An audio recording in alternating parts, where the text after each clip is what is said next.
Hello student, मैं एकता सिंह आप सभी का ज्ञान चैतन्य चैनल में बहुत बहुत स्वागत करती हूँ। आज के इस वीडियो में हम अभ्यास क्वेश्चन और आंसर देखने वाले हैं, जो कि यूजीसी नेट में आपको बहुत हेल्पफुल रहेगा। तो इसके अंतर्गत हम एंशियंट हिस्ट्री, मेडिवल हिस्ट्री और मॉडर्न हिस्ट्री, साथ ही जो वर्ल्ड हिस्ट्री है, चूँकि पहले पूछा जाता था तो जिस बुक से लिया है वो पहले की बुक है, इसलिए उसमें क्या है जो वर्ल्ड हिस्ट्री के क्वेश्चन है वो भी इंक्लूड है। तो ये अभ्यास क्वेश्चन करते हैं, शुरू करते हैं। अगर आपको लगता है कि वर्ल्ड हिस्ट्री के क्वेश्चन देखने के लिए टाइम नहीं है तो आप उसको स्किप भी कर सकते हैं। तो शुरू करते हैं। सबसे पहला क्वेश्चन है यहाँ पर, हड़प्पा सभ्यता के सामाजिक क्रम के बारे में यहाँ पर बताना कि हड़प्पा के समाज में कौन सा क्रम जो है विद्यमान था। तो सबसे पहले है विद्वान, योद्धा, व्यापारिक, श्रमिक। अगला क्वेश्चन है, निम्नलिखित में से कौन सा कथन हड़प्पा सभ्यता के लोगों के संदर्भ में असत्य है। असत्य कथन बताना, तो यहाँ पर पहला सही हो जाएगा। हड़प्पा वासी समुद्री व्यापार से परिचित थे। बाकी हड़प्पा वासी को दशमलव पद्धति का ज्ञान था, बिल्कुल था। प्राचीन काल में व्यापार के लिए बैंक व्यवस्था थी, ये भी सही है। लोथल महत्वपूर्ण व्यापारिक केंद्र व बंदरगाह था, ये भी सही है। अगला क्वेश्चन है, निम्नलिखित में से कौन सा कथन असत्य है। सबसे पहला है यहाँ पर, हड़प्पा सभ्यता के लोग मंदिर में पूजा करते थे तथा उनकी शासन पद्धति पितृसत्तात्मक थी। तो ये वाला जो क्वेश्चन है वो यहाँ पर असत्य हो जाएगा। बाकी देखते हैं। हड़प्पा सभ्यता के लोग साक्षर थे, बिल्कुल थे, लेकिन इनकी जो लिपि है वो अभी तक पढ़ी नहीं जा सकी है। सी ऑप्शन है, हड़प्पा सभ्यता के लोग पशु, वृक्ष, शिव और महादेवी की पूजा करते थे। तो ये भी सही है। हड़प्पा के लोग गेहूं, जौ, मटर, राई, कपास की खेती करते थे तथा गाय, बैल, बकरी और कुत्ते पालते थे। तो ये भी सही है। यहाँ पर ए ऑप्शन हमारा जो है असत्य है, तो आंसर हमारा ए ऑप्शन हो जाएगा। आगे देखते हैं। आर्यों के संबंध में निम्नलिखित विकल्पों में से कौन सा कथन असत्य है। असत्य कथन बताना है। मैक्स मूलर के अनुसार आर्य मूलतः मध्य एशिया के निवासी थे, तो इनके अनुसार तो सही है। असत्य कथन हमें देखना है। ऋग्वेद काल में महिलाओं को राजनीति एवं आर्थिक अधिकार प्राप्त थे, तो ऐसा जो है ऋग्वेद के संदर्भ में कहा गया है। तो यहाँ पर आगे देखते हैं। ऋग्वेद वैदिक सभ्यता, ग्रामीण सभ्यता थी, क्योंकि आर्य जो है पशुपालन एवं कृषि करते थे।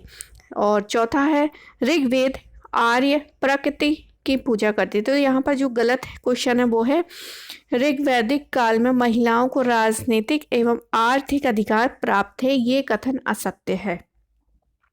अगला क्वेश्चन है, उत्तर वैदिक काल के संदर्भ में निम्नलिखित में से कौन सा कथन असत्य है। पहला है, वर्ण विवाह का प्रचलन हो गया था। संगोत्रीय बाल विवाह प्रचलित था। इंद्र, अग्नि और वरुण की जगह ब्रह्मा, विष्णु और शिव की पूजा की जाती थी। और डी है, स्त्रियों का स्थान उत्तरोत्तर निम्न हो रहा था। तो यहाँ पर संगोत्री बाल विवाह प्रचलित था, ये वाला कथन जो है वो यहाँ पर असत्य है। अगला क्वेश्चन है, निम्नलिखित में से कौन जैन धर्म के प्रथम तीर्थंकर थे। तो यहाँ पर सही हो जाएगा प्रथम ऋषभदेव। अगला क्वेश्चन है, बिम्बिसार किस वंश के शासक थे। तो बिम्बिसार जो है हर्यक वंश के थे, हर्यक वंश के। बिम्बिसार का राज्यारोहण किस वर्ष हुआ था। 544 ईसा पूर्व में हुआ था, 544 ईसा पूर्व। अगला क्वेश्चन है, निम्नलिखित में से कौन सा कथन असत्य है। पहला है, अशोक के धम्म में बौद्ध के 4 आर्य सत्य और अष्टांगिक मार्ग का समावेश नहीं था। दूसरा है, अशोक के धम्म का प्रमुख उद्देश्य जन साधारण को सुख पहुंचाना था। अशोक का धम्म विश्व के सभी धर्मों का संग्रह मात्र था। तो यहाँ पर जो है सी ऑप्शन हमारा यहाँ पर असत्य है। असत्य ही तो पूछा, हाँ असत्य जो है हमारा, अशोक का धम्म जो है विश्व के सभी धर्मों का संग्रह मात्र है, ये यहाँ पर गलत है। अगला क्वेश्चन है, मौर्य वंश के अंतिम शासक बृहदत्त की हत्या किसने की थी। तो मौर्य वंश के अंतिम शासक बृहदत्त की हत्या जो है कौन से शासक ने की थी। पुष्यमित्र ने की थी, पुष्यमित्र ने। अगला है, चोल शासक राजा राज प्रथम द्वारा बनाया गया द्रविड़ शैली का सुप्रसिद्ध मंदिर निम्नलिखित में से कौन सा है। तो तंजौर का शिव मंदिर हो जाएगा, तंजौर का शिव मंदिर, जिसे बृहदेश्वर मंदिर भी कहते हैं। ये चोल शासक राजराज प्रथम द्वारा बनाया गया था। अगला क्वेश्चन है, निम्नलिखित में से कौन गुप्तकालीन साहित्यकार नहीं है? मतलब गुप्त काल में कौन से साहित्यकार यहाँ पर नहीं है, ये बताना है। तो कालिदास तो है, भभूति है, विशाखदत्त है, नागार्जुन जो है, नागार्जुन भी है, भवभूति जो है वो गुप्तकालीन नहीं है। तो आंसर हमारा सी ऑप्शन हो जाएगा। अगला क्वेश्चन है, महमूद गजनवी ने भारत पर कितनी बार आक्रमण किया था? तो भारत पर आक्रमण करने का 17 बार था, 17 बार। अगला क्वेश्चन है, निम्नलिखित विदेशी यात्रियों में से कौन सर्वप्रथम भारत आया था? तो सर्वप्रथम भारत आने वाला जो था मेगस्थनीज था, मेगस्थनीज। चोल शासकों की आय का मुख्य साधन क्या था? तो मुख्य साधन जो था वो है चुंगी कर। चोल शासकों की आय का मुख्य साधन चुंगी कर था। अगला क्वेश्चन है, निम्नलिखित में से कौन सी मुगल कालीन आत्मकथाएं हैं? तो मुगल कालीन आत्मकथाएं तुजुक ए बाबरी और तुजुक ए जहांगीरी आत्मकथाएं हैं। जहांगीर, तो तुजुक ए जहांगीरी नहीं है। तुजुक ए बाबरी, जहांगीरनामा, मुंतखबुल लुबाब ये भी नहीं है। अकबरनामा और बाबरनामा, आइन अकबरी और हुमायूंनामा, ये जो है आत्मकथाएं अकबरनामा और हुमायूंनामा। हुमायूंनामा तो गुलबदन बेगम ने लिखी थी, और आइन अकबरी जो है, आइन अकबरी जो है वो अबुल फजल द्वारा लिखी गई थी। तो यहाँ पर मुगल कालीन आत्मकथाएं हैं यहाँ पर। तो ये क्वेश्चन के इस हिसाब से तो यहाँ पर आइन अकबरी जो सही है वो यहाँ पर सही होता है, लेकिन यहाँ पर थोड़ा सा डाउट है। तो आप इस क्वेश्चन को चेक कर लीजिए कौन सा सही होगा, और कमेंट में आप लिख दीजिए कि 16 का जो आंसर है वो ये होगा।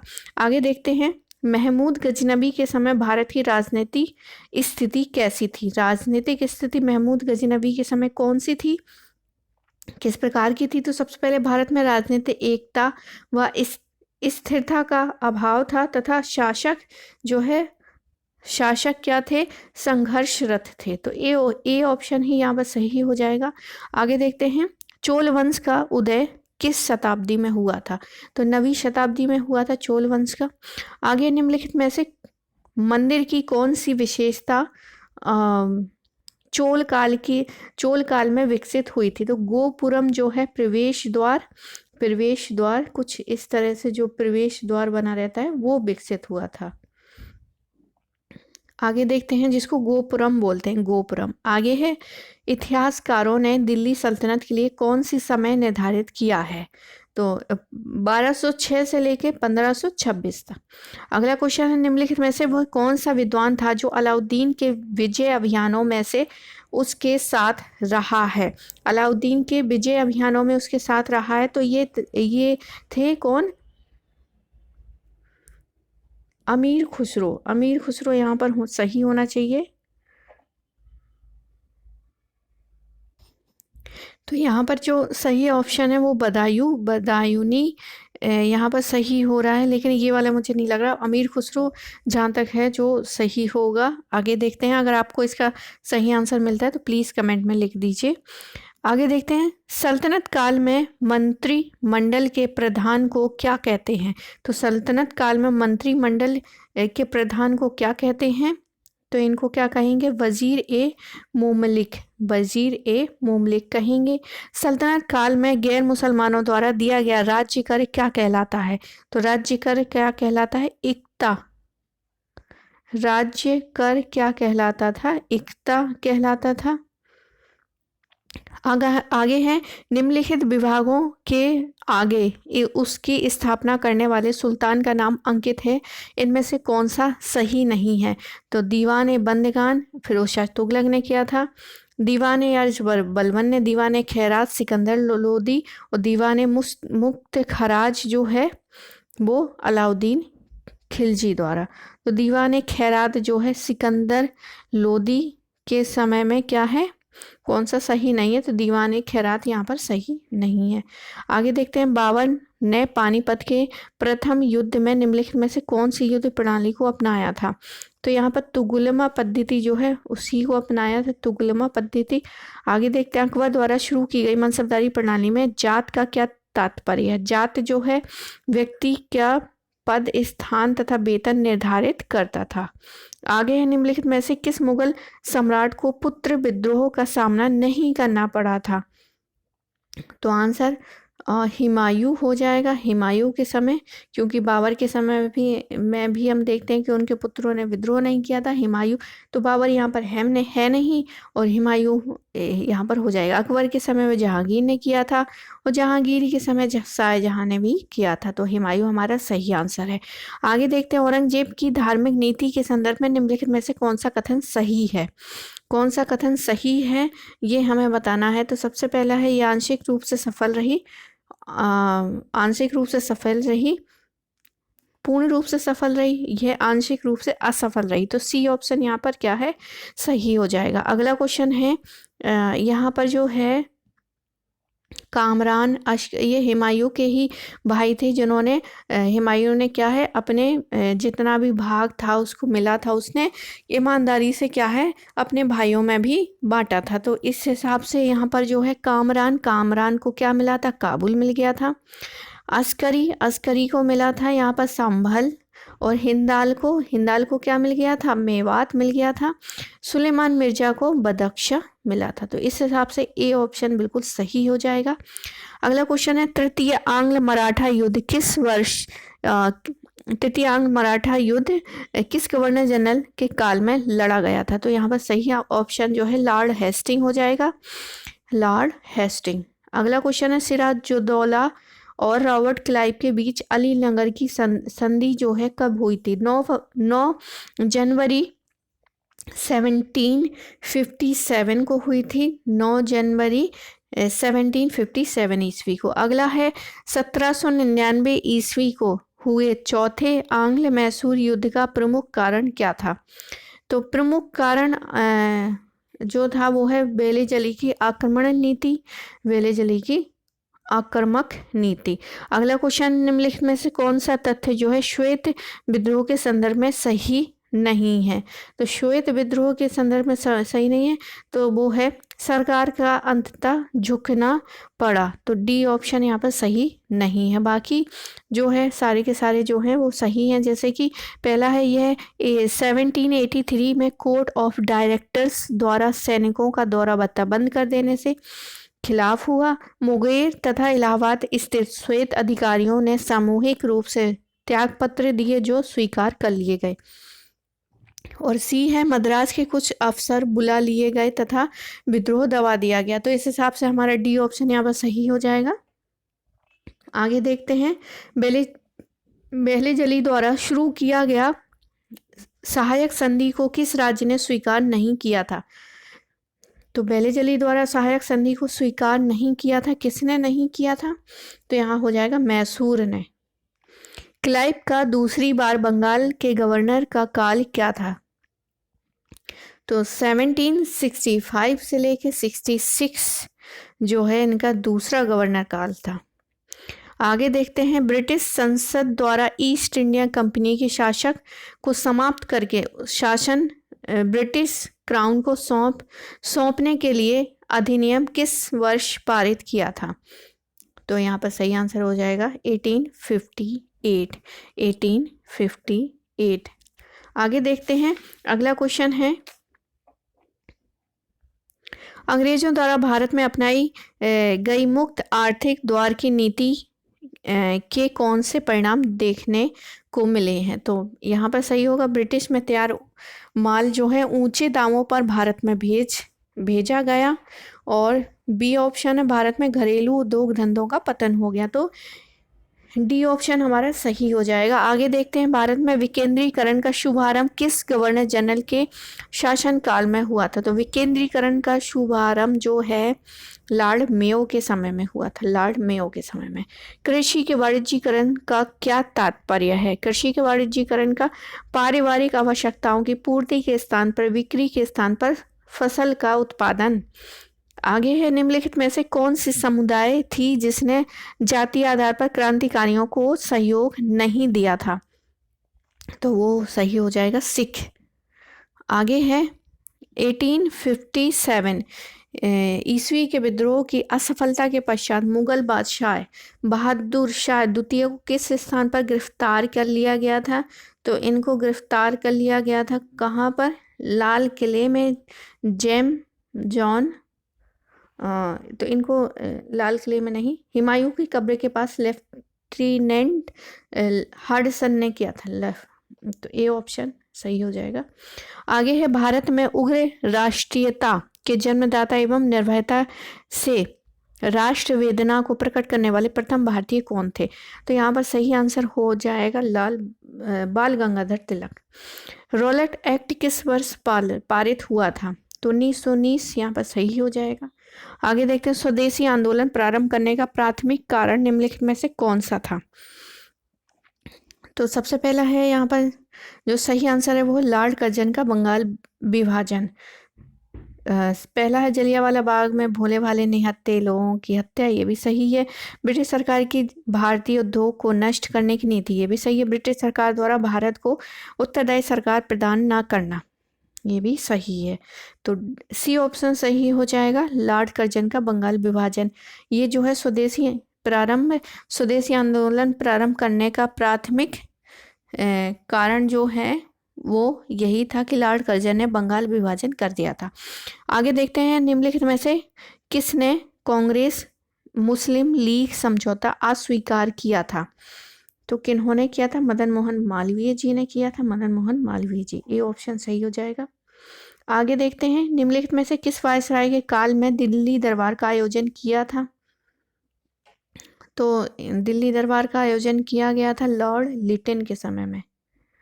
आगे देखते हैं, 1920 ईस्वी में कलकत्ता में संपन्न कांग्रेस के विशेष अधिवेशन में असहयोग आंदोलन का कार्यक्रम निम्नलिखित में से किसने प्रस्तुत किया था?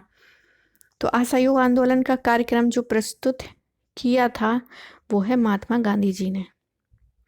अगला क्वेश्चन है, कांग्रेस ने किस वर्ष पूर्ण स्वराज का लक्ष्य घोषित किया था? 1928 में। स्वराज पार्टी की स्थापना किस वर्ष हुई थी? तो 1923 में। 1923 में स्वराज पार्टी की स्थापना। अगला है, कथन है और कारण है, मुसलमानों ने असहयोग आंदोलन में बढ़ चढ़कर हिस्सा लिया था। 1916 के लखनऊ पैक्ट के तहत कांग्रेस तथा मुस्लिम लीग दोनों ने एकजुट होकर स्वतंत्रता आंदोलन पर सहमति व्यक्त की थी। तो एक तो कह रहा है कि असहयोग आंदोलन में बढ़ चढ़कर हिस्सा लिया था, तो ये भी सही है, और जो 1916 वाली बात है दोनों सही है, लेकिन एक दूसरे की व्याख्या यहाँ पर क्या है वो नहीं कर रहे हैं। तो दोनों सही है परंतु व्याख्या यहाँ पर नहीं कर रहे हैं, इसलिए डी ऑप्शन सही हो जाएगा।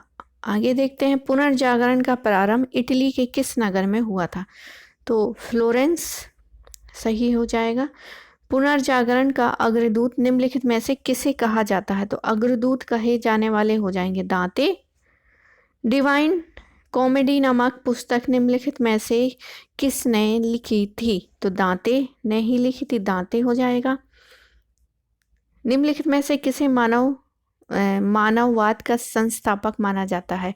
पेट्रार्क को। निम्नलिखित में से किसे इटालियन गद्य का जनक माना जाता है? तो बोकेशियो। अगला क्वेश्चन है, द प्रिंस निम्नलिखित में से किसकी कृति है? तो यहाँ पर द प्रिंस जो है मैकियावेली की कृति है, मैकियावेली।